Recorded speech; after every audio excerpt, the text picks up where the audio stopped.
போலீஸ்காரங்களில் சில நல்லவங்களும் இருக்காங்க, சில மோசமான இருக்காங்க. ஏப்பா கஞ்சி போட்டு சட்டையை அயன் பண்ணால் விறப்பாக தான் இருப்பியோ? நான் என்ன கேட்குறேன்?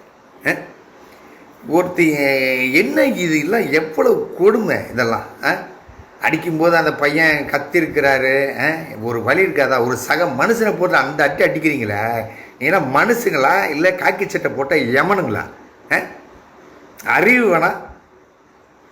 ரொம்ப இது அதாவது பேலன்ஸ் இருக்கிற நாட்களையாவது வந்துட்டு அரசாங்கம் கொஞ்சம் ஸ்ட்ரிக்ட் பண்ணி கொஞ்சம் இந்த மாதிரி விஷயத்தெல்லாம் கொஞ்சம் என்கரேஜ் பண்ணாமல் இது பண்ணணும். அதுக்கு தமிழக அரசு கடுமையான நடவடிக்கை எடுக்கணும், வேண்டி கேட்டுக்கிறேன் முதலமைச்சரை. அதே மாதிரி அந்த பையனுடைய ஃபேமிலிக்கும் அந்த பையனுக்கு நடந்த இந்த கொடுமைக்கும் ரொம்ப மனசு ரொம்ப சங்கடமாக இருக்குது எனக்கு. காலையிலே இந்த பதிவு போகிறேன்னா இவ்வளவு நெருடலாக இருக்குது எனக்கு. போலீஸ் அவங்கள போலீஸ் வந்து நான் கேட்டுக்கிற ஒரு விஷயம், கொஞ்சம் மனுஷங்களாக நடந்துங்க, மிருகமாக இருக்காதீங்க.